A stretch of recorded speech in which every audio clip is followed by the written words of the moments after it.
Nous sommes dans notre série depuis le mois passé. Cette série s'intitule Intercession sous un ciel ouvert. Sous un ciel ouvert, on ne prie pas que pour soi-même. Sous un ciel ouvert, on prie aussi pour les autres. Un enfant de Dieu ne prie pas que pour lui-même. Un enfant de Dieu doit apprendre à prier aussi pour les autres. L'utilité de ta vie chrétienne, c'est aussi la prière pour les autres. Je peux leur parler de Dieu. Je peux prêcher l'évangile, mais je dois être capable de prier aussi pour eux. Prier pour les autres, l'intercession, ça ne sera jamais facile parce que c'est une activité secrète qui ne doit pas être connue des gens. Et quand tu as prié pour quelqu'un, il t'est interdit de lui dire que tu as prié pour lui. Sinon, ça n'a plus beaucoup de sens. Généralement, les hommes, les femmes fuient quand il faut se consacrer pour prier pour les autres. Parce que chacun pense à son propre problème. Il trouve que son problème est plus urgent que le problème de l'autre. Mais j'ai découvert que c'est possible d'être béni, soutenu par Dieu,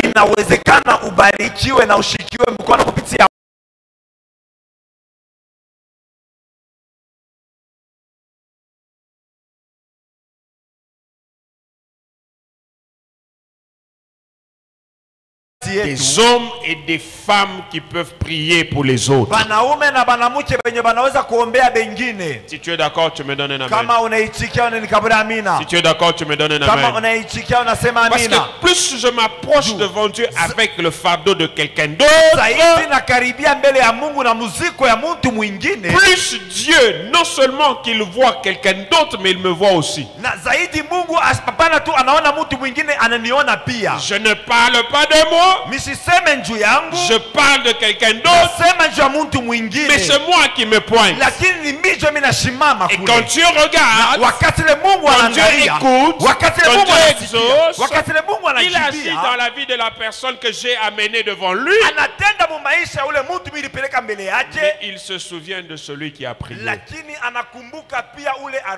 Si tu as prié pour quelqu'un, que Dieu se souvienne non seulement de la personne pour qui tu as prié, mais que Dieu se souvienne aussi de celui-là qui a prié. Si tu es là, tu me donnes un amen très fort. Si tu es là, tu me donnes un amen très fort. 5 leçons sur l'intercession de Samuel.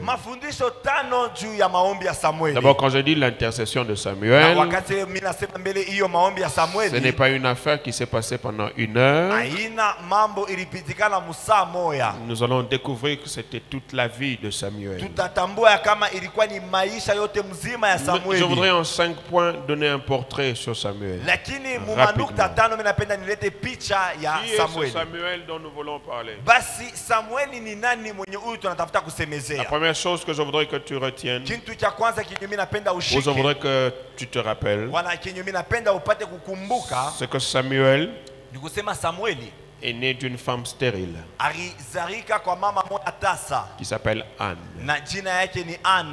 Anne était stérile. Elle avait une rivale qui s'appelait Pénina. Et puis elle a fait une prière, elle a fait un vœu. Elle a dit au Seigneur, si tu me donnes un enfant, je veux le consacrer à toi. Elle n'avait pas d'enfant. Elle a prié. Elle a fait un vœu. Et Samuel est venu au monde. Quand elle a Samuel, elle lui donne le nom de Samuel. Et elle dit pourquoi elle lui donne ce nom-là. Elle dit, je l'ai demandé à l'Éternel. Elle a demandé, elle a eu. Ce soir, au nom de Jésus, je déclare sur ta vie que ce que tu as demandé à Dieu, que tu puisses l'avoir. Ton amen n'arrive pas ici. Je dis, ce que tu as demandé à Dieu, je me tiens du haut de cette chair, sous cette grâce prophétique. Je déclare que ce que tu as demandé, que tu puisses l'avoir au nom de Jésus. Et que tu te lèves comme Anne, avec une chose palpable que tu vas présenter et dire, je l'ai demandé à l'Éternel. Quelqu'un me donne un amen et qu'il voit sa prière est exaucée. Quelqu'un me donne un amen et qu'il ait une preuve palpable que Dieu a exaucé sa prière. Je l'ai demandé à l'Éternel. C'est possible de demander à l'Éternel seul et d'avoir ce qu'on a demandé à l'Éternel.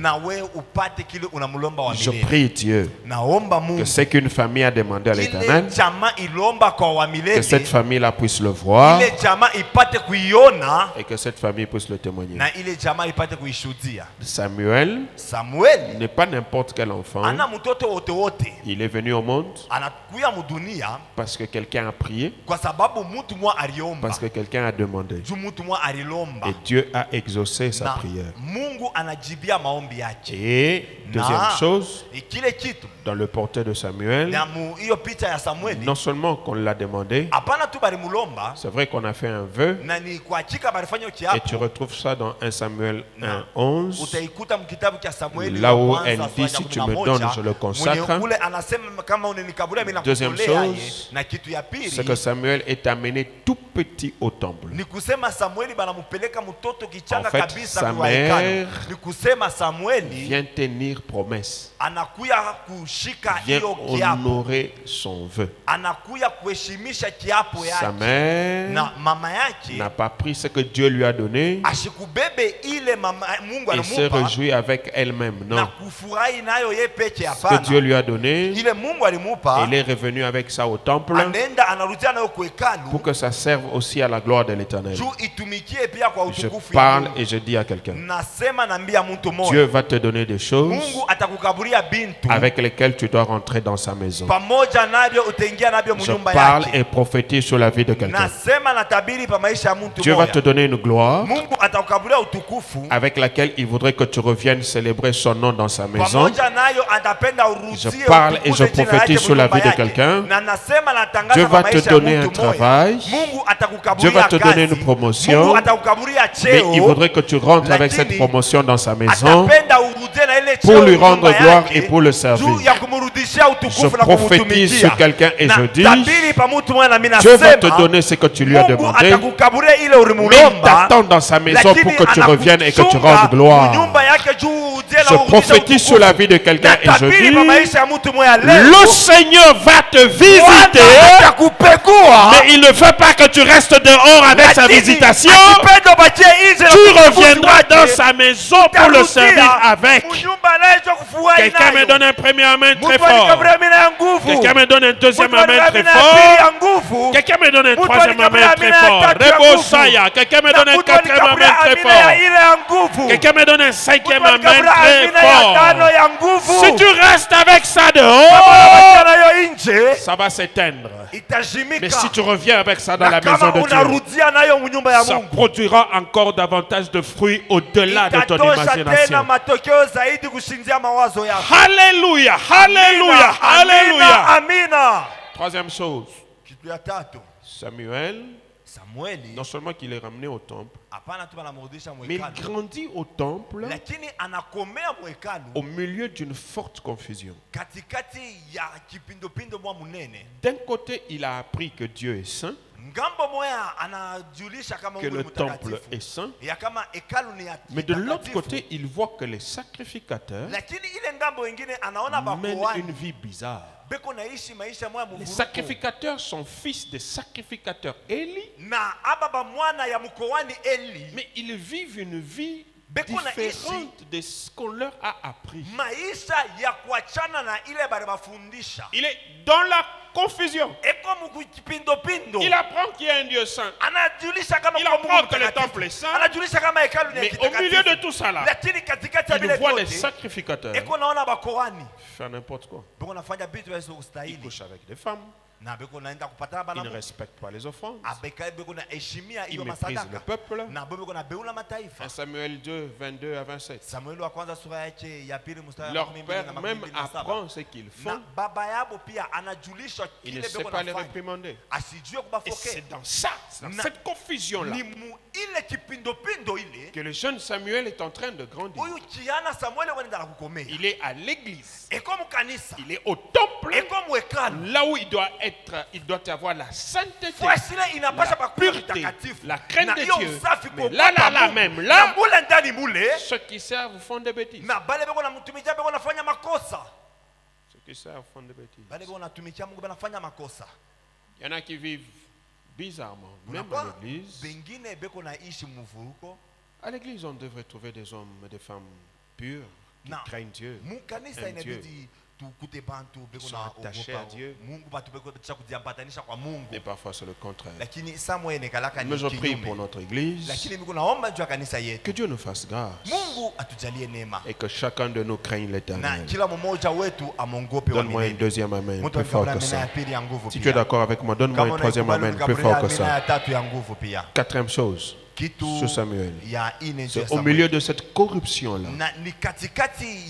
Non, au milieu de cette corruption, Samuel ne s'est pas corrompu. Et ça, c'est important. Au milieu de la corruption, au milieu du désordre, au milieu de l'impudicité, au milieu de toutes ces bizarreries qui se trouvaient dans le temple.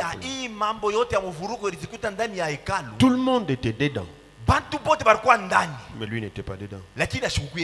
Tout le monde pouvait se corrompre. Lui au milieu là, ne s'est pas corrompu. Tout le monde pouvait coucher avec des femmes. Lui a vu, il voyait, il savait, mais n'a pas fait comme eux. C'est possible d'être dans une génération perverse et de vivre différemment. Quelqu'un dit amen. Quelqu'un dit amen. C'est possible d'être au milieu des gens bizarres, mais de ne pas être bizarre. Samuel ne s'est pas corrompu. On met un tableau de ce qui s'est passé. Mais dans le verset 28 de 1 Samuel 2, on dit que lui, le jeune Samuel, il craignait Dieu. Il n'était pas dans ça. Ne sois pas dans tout ce que tout le monde est. Je dis ne sois pas dans tout ce que tout le monde est.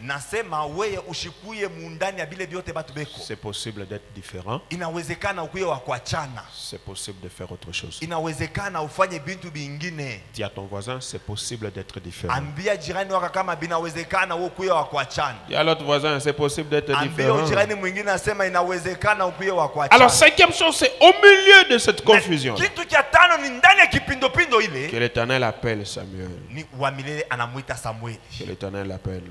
Au milieu du désordre, l'Éternel l'appelle. Au milieu de la honte, l'Éternel l'appelle. En fait, pourquoi l'Éternel l'appelle? Parce que dans la maison de l'Éternel, là où tout le monde était corrompu, Dieu a trouvé un jeune homme qui ne faisaient pas la même chose. Alors,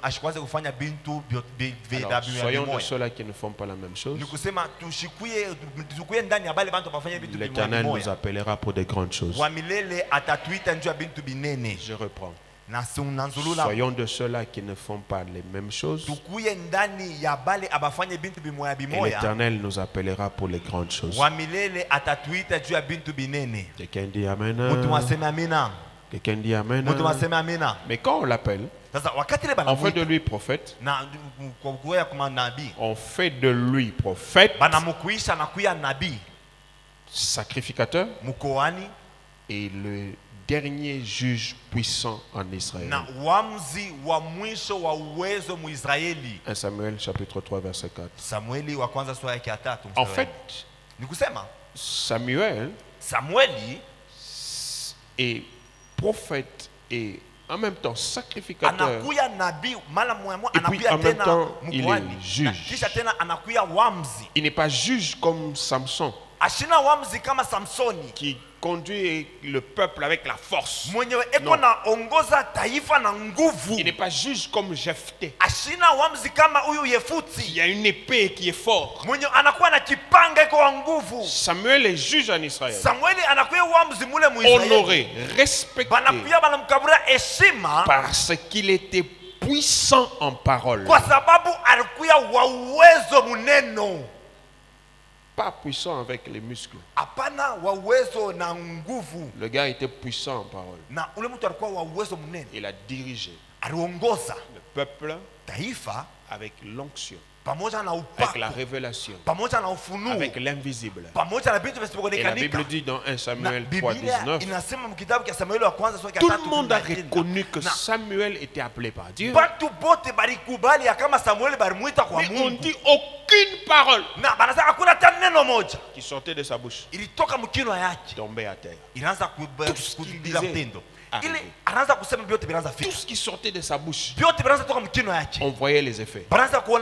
C'était un homme extraordinaire. Quelqu'un toujours là, il me donne un nom. Mais cet homme-là, sa force est tirée de l'invisible. C'est comme ça qu'il peut être le tout dernier juge qui introduit en Israël un roi. 5 leçons que Samuel nous apprend en ce qui concerne l'intercession. La première leçon pour ce soir. Quelle est la première leçon que nous apprenons? Quelle est la première leçon? La première leçon, c'est le manque de sommeil pour la cause des autres. Manque de sommeil pour la cause des autres. Quand Dieu parle à Samuel, il lui dit qu'il rejette Saül toute la nuit. La Bible dit que Samuel était irrité, il n'était pas content d'entendre ça du Seigneur. Mais il a passé toute la nuit à crier devant Dieu. Toute la nuit. Il a prié. Il a crié. Le sommeil, comme plusieurs choses, comme la nourriture, sont indispensables à notre corps, à notre vie. Mais Samuel accepte de prendre son sommeil, le mettre de côté, pour crier devant Dieu en faveur de quelqu'un. Frères, sœurs, dans la plupart des cas, nous prions beaucoup. Nous nous privons de certaines choses pour accompagner notre prière, mais généralement en notre faveur, pas en faveur des autres. Généralement, nous prions beaucoup, nous jeûnons beaucoup, nous pouvons même veiller, mais généralement c'est pour nous-mêmes, pas pour les autres. Samuel nous apprend qu'il est possible de refuser de dormir pour prier pour quelqu'un. Ce qui me touche moi dans cette histoire, c'est que Dieu lui dit, je l'ai rejeté. Dieu lui dit, je n'en veux plus. Il peut dormir. Alléluia. Come on. Alléluia. Il peut dormir. Il peut dire, oh, Dieu l'a rejeté. Dieu l'a rejeté. Il peut dormir. Oh ben, tu es sûr que tu es avec moi? Tu es là? Tu es là? Il peut dormir. Mais si tu es là, ce téléphone fait quoi dans tes mains? Tu écris ou tu fais quoi? Tu écris. Tu écris ce que j'ai dit ou tu écris autre chose? Ce que j'ai dit. D'accord. Samuel peut dormir. Et s'il peut dormir, il n'a pas tort. Il n'a pas tort. Dieu a rejeté Saül. Et Dieu est venu lui dire, je l'ai rejeté. Je n'aimerais pas de l'avoir mis là comme roi. Dieu se répand. Donc Saül est rejeté de Dieu. Samuel est informé, mais il peut dormir. La bouche de Dieu a parlé. Frère, sœur, Samuel ne s'est pas contenté de ce que Dieu a dit là. Samuel sait que je peux prier, je peux supplier, Dieu peut revenir. Il commence à prier. Il ne tient pas compte de ce que Dieu reproche à Saül. La nuit là, quand Dieu lui parle, Samuel ne sait pas encore ce que Saül a fait. En fait, quelle est l'histoire? Dieu a dit à Saül, par Samuel, dans une guerre contre Amalek, Dieu lui a dit, là où tu pars là, tue tout le monde. Dévoue tout à l'intérieur. Les hommes, les femmes, les enfants, les bœufs, tout. Les animaux, tout. Quand Saül est parti, il a tué, il a vaincu Amalek. Mais il a gardé le roi. Le roi s'appelle Agag. Il a gardé Agag. Et puis il a gardé toutes les bêtes en bonne santé. Toutes les bêtes grasses là. Il les a gardées. Il est en train de revenir avec pour aller offrir un sacrifice à Dieu. Et pourtant on lui a dit, là où tu vas là, tue tout le monde. Lui il trouve que l'ordre qu'on lui avait donné n'avait pas été bien donné. Il fallait ramener pour offrir à Dieu. Est-ce que vous savez qu'à un moment donné, même nos sacrifices là, ça sent mauvais? Lorsque nous n'obéissons pas au Seigneur. Quelqu'un dit amen? Amina.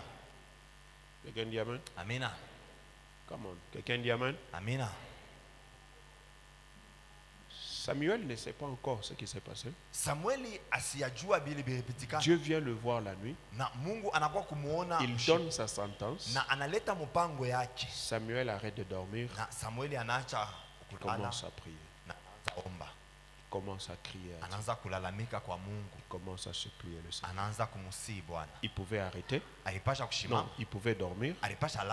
Il pouvait aussi se réjouir. Je crois que je l'ai dit dimanche ou la semaine. Chaque fois que Dieu vient te parler de quelqu'un, il vient te parler pour que tu fasses quelque chose, pour que tu agisses, pour que tu poses un acte. Et dans l'intelligence de Dieu, Dieu prend toujours son temps pour regarder notre attitude quand nous avons une information sur les gens. Dieu nous regarde. Dieu nous observe. Quand tu as une information, quand tu as une révélation, quand lui Dieu t'a parlé, quand tu as appris, quelle est ton attitude? Samuel nous apprend que même quand Dieu aura rejeté quelqu'un, c'est quelqu'un qui a besoin de prière. Je peux arrêter de dormir pour prier pour quelqu'un. Je peux jeûner, refuser de manger, dormir par terre, refuser ce qui est bon pour moi et commencer à prier pour quelqu'un d'autre. La force de Samuel, c'est cette capacité-là de ne pas se réjouir quand Dieu veut frapper quelqu'un ou quand Dieu a rejeté quelqu'un. C'est de rester dans sa présence, continuer à supplier Dieu. J'insiste et je répète. Samuel n'est pas obligé de faire ça. Parce que Dieu a dit que je l'ai rejeté. Samuel peut continuer son sommeil. Mais il arrête de dormir. Il commence à prier. Combien de fois tu as arrêté de dormir pour prier pour quelqu'un?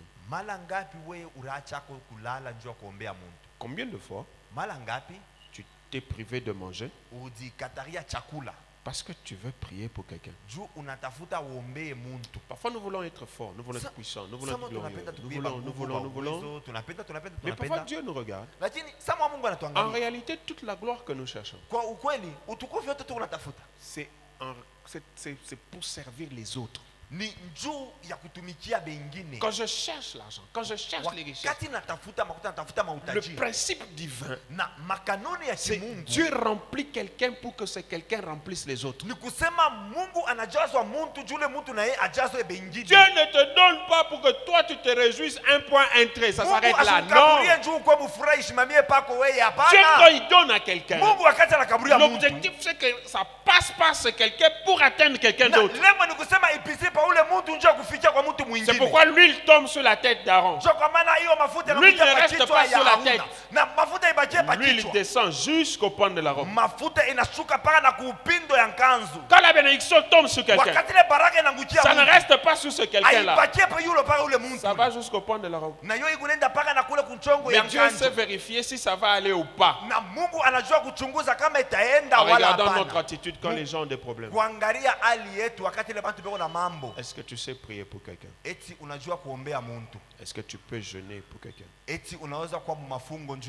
Si tu ne sais pas prier pour les autres, alors tu seras aussi incapable de leur faire du bien avec des choses matérielles. Parce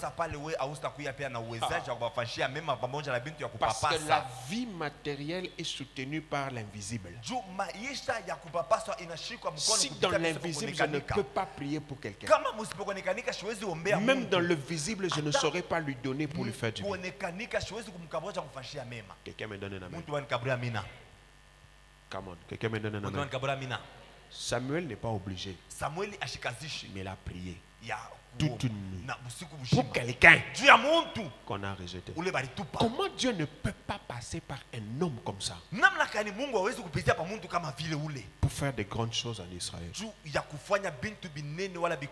Il n'est pas obligé. C'est pas Dieu qui lui a dit de prier. Non. Samuel s'est seulement rendu compte que si Dieu rejette quelqu'un, non seulement que c'est dangereux pour la personne, mais c'est aussi dangereux pour le peuple. Ce que nous ne comprenons pas, mes frères, ce que je l'ai dit dimanche, je le redis encore. Si l'un de nous boite, nous tous nous boitons. Nous sommes un corps, n'est-ce pas? Alléluia. On dit corps du Christ. Si nous sommes corps de Christ, si mon frère boite, ça veut dire notre corps boite. Et moi je ne dois pas être content que notre corps boite. Je dois faire quelque chose pour que le corps ne boite pas. Si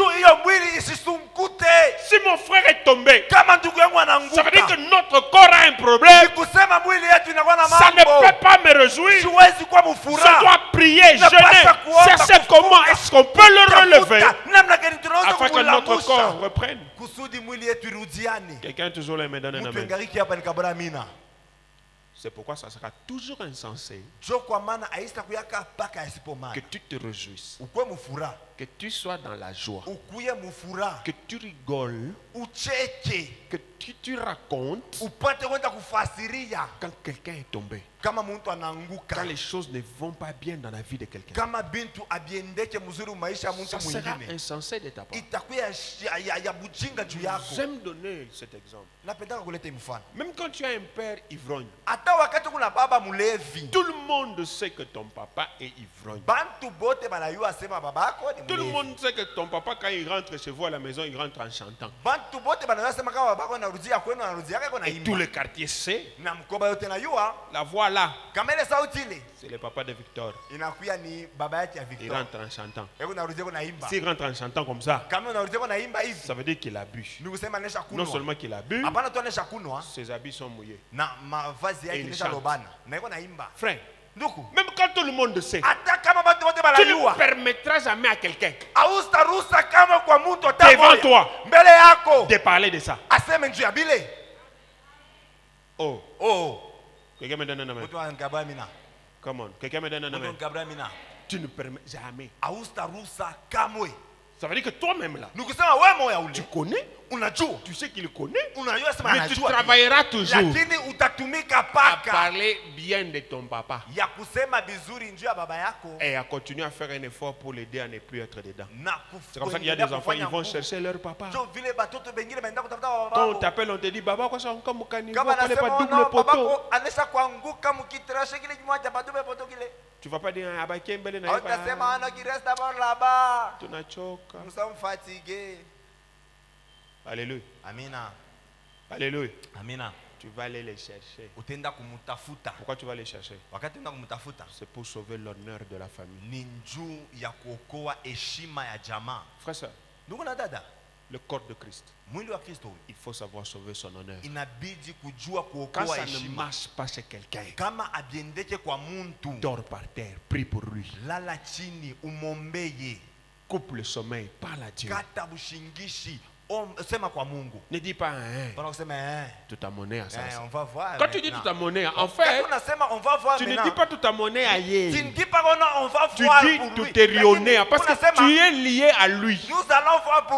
Samuel ne dort pas parce qu'il sait que celui-là c'est son roi.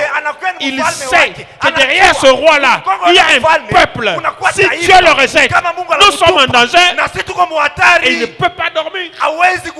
Parfois, nous n'évaluons pas le danger derrière le fait que quelqu'un est tombé ou que le danger derrière le fait que ça ne marche pas chez quelqu'un.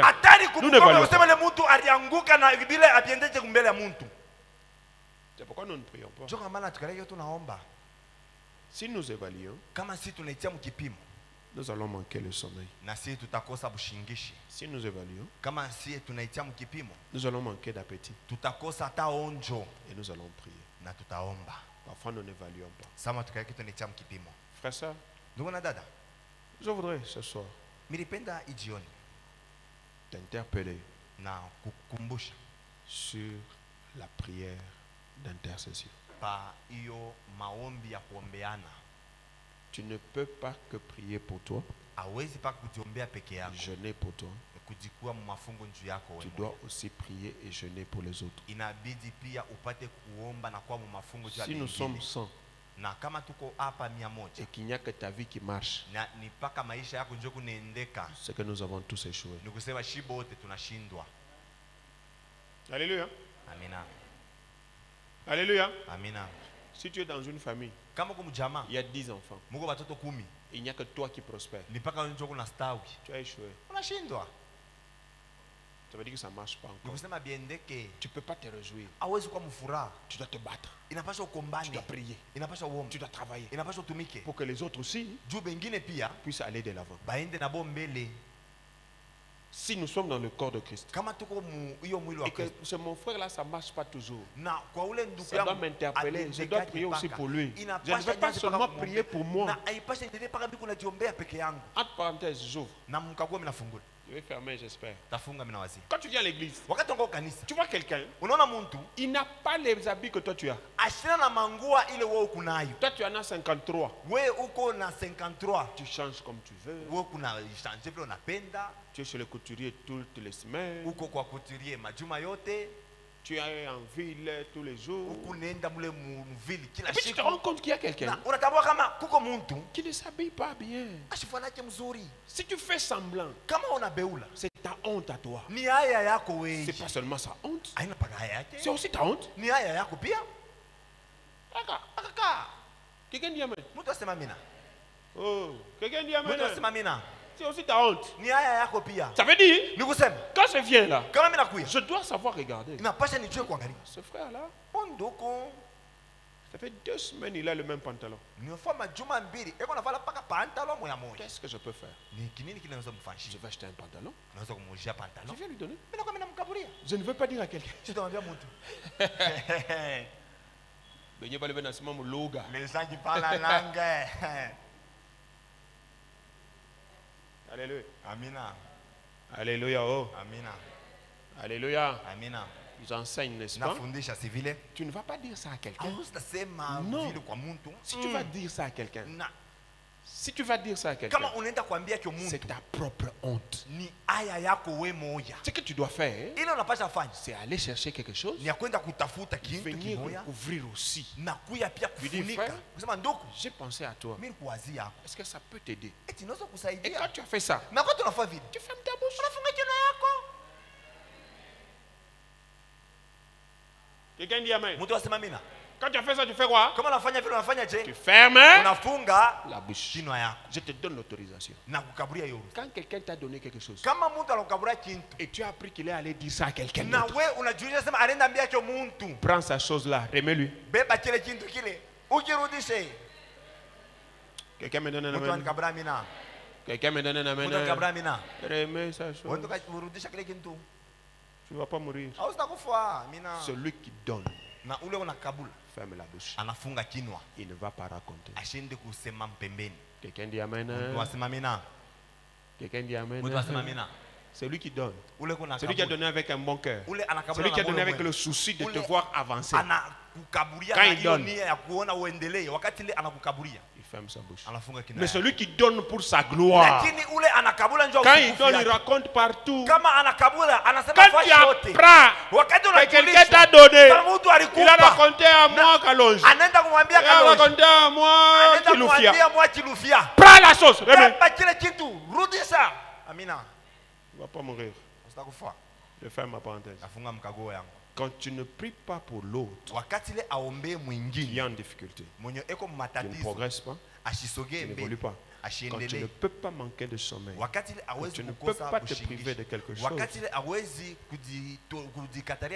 fait tu te condamnes toi-même. Parce que celui-là est aussi attaché à toi. Imaginez-vous que vous vivez dans un quartier, il n'y a que vous seul qui êtes sécurisé. Les autres ici sont exposés. Vous savez ce qui va se passer? Ce qui va se passer, c'est on va finir par se concentrer sur vous. Quelqu'un me donne un amen. Quelqu'un me donne un amen. On finira par se concentrer sur vous. Et quand on va se concentrer sur vous, vous n'allez pas vous en sortir. C'est comme ça que Mardoché dit à Esther, ne pense pas que toi et la maison de ton père, vous allez vous en sortir. Parce que toi tu es reine. Parce que toi tu es dans les palais royaux. Ne pense pas que tu vas t'en sortir. Si tu ne fais rien, même la maison de ton père, vous allez périr. Le secours viendra d'ailleurs, mais vous allez périr. Frère, soeur, n'oublie pas, c'est possible de manquer de sommeil, de manquer d'appétit et de prier pour quelqu'un d'autre, pour que Dieu agisse et fasse quelque chose. Il n'y a que ceux qui prient pour les gens. Il n'y a que ceux qui ont un souci en cachette ou dans l'invisible pour les autres, que Dieu va aussi visiter physiquement. Parce qu'une personne pour qui je prie, je peux aussi prendre et lui donner.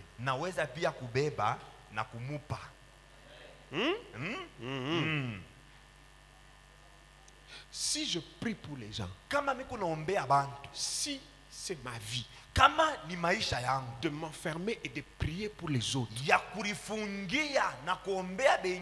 Dieu voyant ça, il viendra non seulement me bénir spirituellement, mais il me bénira aussi matériellement, pour que ceux pour qui je prie, je sois aussi capable d'intervenir physiquement.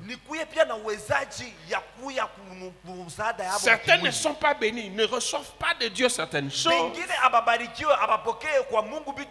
parce qu'en réalité ils ne sont pas canal pour Dieu. Ils ne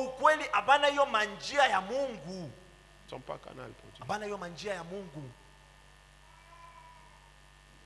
Si tu dis qu'est-ce que je peux faire pour lui, je n'ai pas l'argent, je n'ai rien, tu as au moins la prière, tu peux prier pour lui. Et si tu peux prier pour lui, alors Dieu peut te confier aussi des choses physiquement pour lui donner. Si toi tu peux pas, si toi prier pour les gens c'est, ça fait passer le temps, alors sache aussi que physiquement Dieu ne passera jamais par toi pour donner à quelqu'un.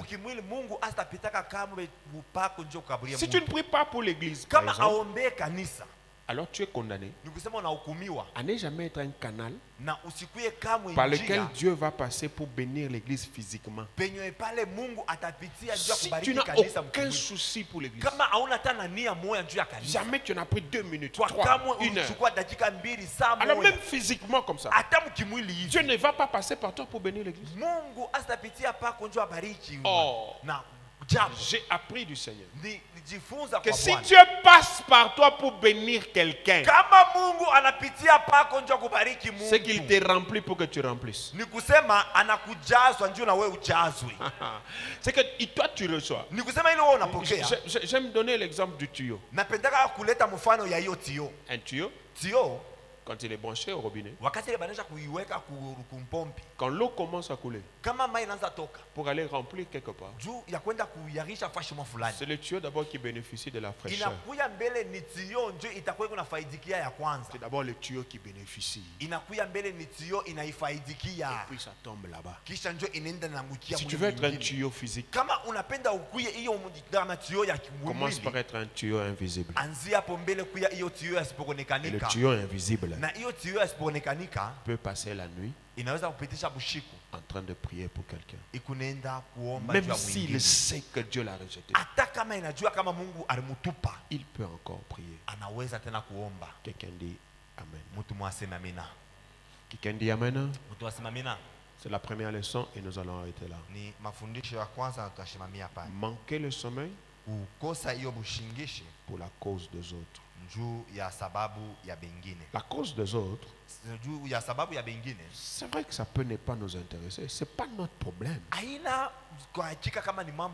Mais quand tu as compris que c'est un corps, quand tu sais que tu es attaché à lui, donc sa cause devient ta cause.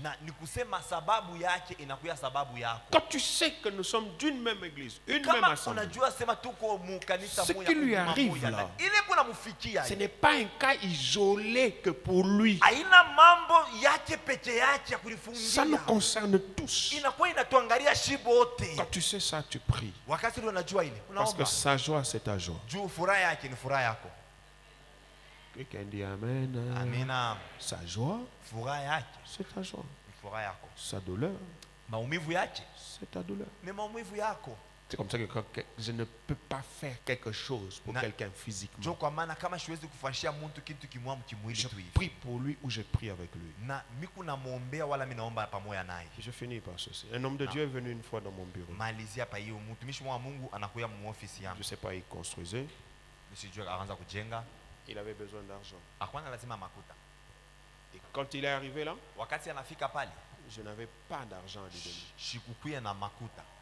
Je ne lui ai pas dit seulement je n'ai pas l'argent. Je lui ai dit, là, là. Je n'ai pas l'argent à te donner. Mais je vais prier avec toi. Pour que Dieu là, qui t'a appelé toi, qui m'a appelé moi, puisse te surprendre. Il était surpris de m'entendre parler comme ça. Et on a prié, c'est moi qui parlais. J'ai prié avec lui de tout mon cœur. J'ai dit, Dieu, fais quelque chose, surprends-nous. Il est sorti. Il avait besoin d'argent ce jour-là. Pas un autre, ce jour-là. Je crois qu'il est venu à mon bureau à 13h. À 17h, il a reçu un appel. Et il a eu l'argent qu'il cherchait. Il est revenu me dire, non. J'ai dit, je n'avais pas comme ça, mais je pouvais porter le fardeau avec toi. Est-ce que tu sais porter le fardeau avec quelqu'un? Est-ce que tu sais prier pour quelqu'un? Si physiquement tu ne peux pas, alors spirituellement tu peux. En cachette tu peux. Si tu ne peux pas donner de l'argent à quelqu'un, tu peux lui donner ta prière. Et l'apôtre Paul ne fait que demander. Je vais revenir sur ça. Priez pour moi, priez pour moi, priez pour moi. Parce qu'il s'est rendu compte que si on ne peut pas donner physiquement, on peut donner spirituellement. Alors sois celui-là qui peut aussi donner spirituellement. Quelqu'un dit amen. Amina. Quelqu'un dit amen. Amina. Quelqu'un dit amen. Amina. Ferme tes yeux, nous prions. Je voudrais que tu pries. Que tu demandes au Seigneur cette capacité surnaturelle de prier pour la cause des autres, de porter les fardeaux pour les autres, de porter les fardeaux des autres. Alléluia. Je veux que tu pries, que tu dises, Seigneur, aide-moi à m'oublier parfois. Aide-moi à m'oublier et à prendre la cause des autres.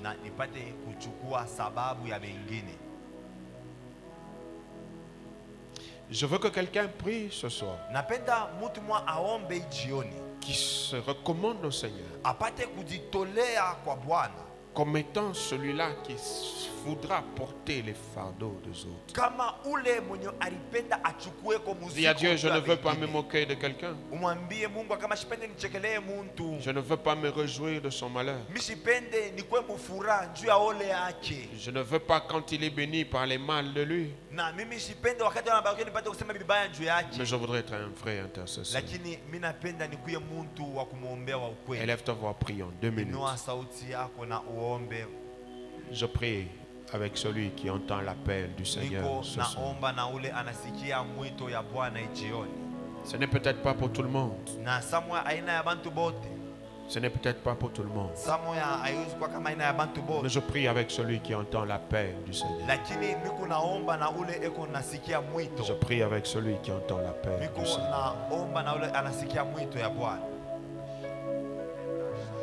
Alléluia, alléluia, alléluia. Est-ce facile, Seigneur? Non. Est-ce facile de ne pas dormir pour prier pour quelqu'un? Non.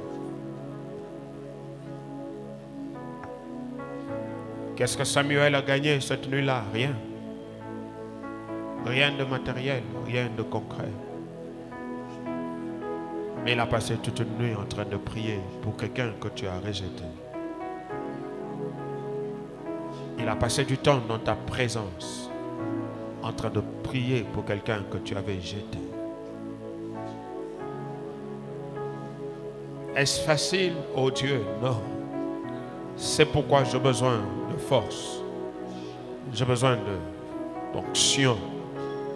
J'ai besoin de ta main dans ma vie pour prier pour les autres. Jeûner pour les autres, pour leur cause, parce que c'est aussi ma cause. Quand ils sont mal, je ne devrais pas me réjouir, parce que c'est le corps entier qui souffre. Abba, je te prie, je te supplie au nom de Jésus-Christ. Aide-moi à travailler pour l'intérêt commun, à travailler d'arrache-pied, en cachette, en prière pour les autres. Suscite, oh Dieu, des hommes et des femmes, tels que je te le demande tous ces jours, Père. Des hommes et des femmes qui ne critiquent pas, qui ne se réjouissent pas, mais qui peuvent prier, qui peuvent se lever la nuit, prier pour l'Église, se lever la nuit, prier pour les autres.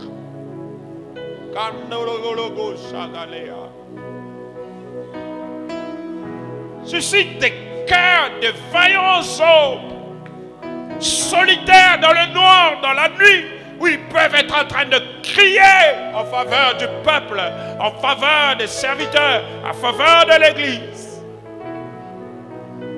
en faveur des familles. Suscite-nous des hommes et des femmes qui ne vont pas acclamer lorsque les choses ne marchent pas, qui ne vont pas cracher lorsque les choses ne marchent pas, mais qui peuvent se tenir à la brèche. Je veux être parmi eux, Seigneur. C'est bien de blâmer, c'est bien de crier, mais c'est aussi bien, Seigneur, d'être à la brèche, de prier. C'est mieux de prier. Combien de fois nous avons blâmé sans prier? Combien de fois nous avons été durs sans prier? Samuel a prié la nuit. Il a eu le verdict. Il ne savait pas ce qu'il y avait sur le terrain. Mais il a prié la nuit. Il a crié à toi. Il était irrité. Il était mécontent. Mais il a prié.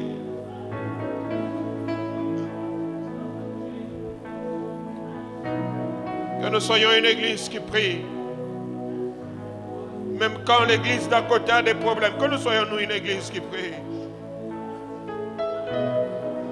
Quand les serviteurs dans le monde ont des problèmes. Que ça ne nous réussisse pas parce que nous sommes un corps. Parce que nous sommes un corps. Merci Seigneur.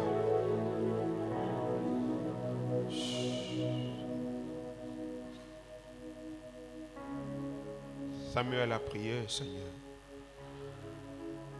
Il ne s'est pas réjoui. Il n'a pas